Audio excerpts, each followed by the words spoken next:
নকল ঔষধের ব্যবসা ভাবিয়ে তুলেছে মানুষকে। ঔষধের গুণগত মান নিয়েও রয়েছে প্রশ্ন।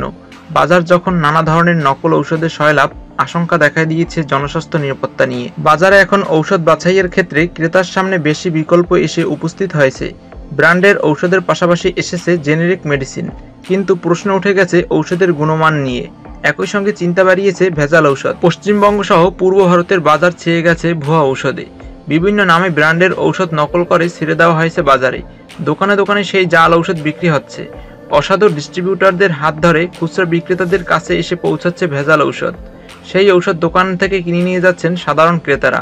তারা স্ট্রিপ দেখে বুঝতেও পারছেন না যে এটা ভেজাল ঔষধ। খুব সাধারণ অথচ প্রতিদিনের অত্যন্ত প্রয়োজনীয় ডায়াবেটিস, হাই ব্লাড প্রেশার ইত্যাদি সমস্যার চেনা ব্র্যান্ড নামের ঔষধ দোকানে বিক্রি হচ্ছে। এই ব্র্যান্ড নামে চিকিৎসকরা বছরের পর বছর ঔষধ প্রেসক্রিপশনে লিখছেন।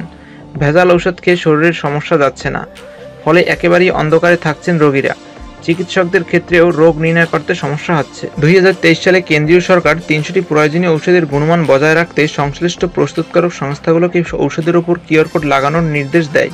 সেই অনুযায়ী ঔষধের স্ট্রিপ, সিরাপের বোতলে কিউআর কোড লাগিয়ে দেওয়া হয়, কিন্তু সেই ঔষধের কিউআর কোড জাল হয়ে যায়। সংশ্লিষ্ট ঔষধ প্রস্তুতকারক সংস্থা বিষয়টি জানায় রাজ্য ড্রাগ কন্ট্রোলে। ড্রাগ কন্ট্রোলের তদন্তে উঠে এসেছে এই জাল ঔষধ বিহার থেকে আনা হয়েছে। আমতার একটি ঔষধ সরবরাহকারী সংস্থা রাজ্যের বিভিন্ন জেলায় এই ঔষধ পৌঁছে দিয়েছে।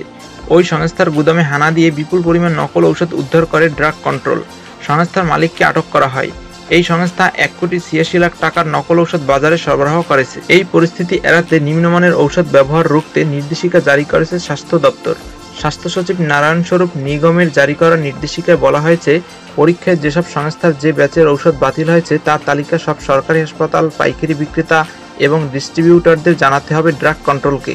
কোথাও কোনোভাবে এই খারাপ মানের ঔষধ ব্যবহার করা যাবে না। শুধু নির্দেশ দিয়ে কাজ ফুরোচ্ছে না ড্রাগ কন্ট্রোলের।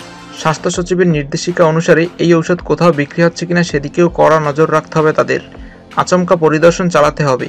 একই সঙ্গে খারাপ মানের ঔষধ প্রস্তুতকারী সংস্থাগুলোর বিরুদ্ধে ব্যবস্থা নেওয়ার কথা বলা হয়েছে।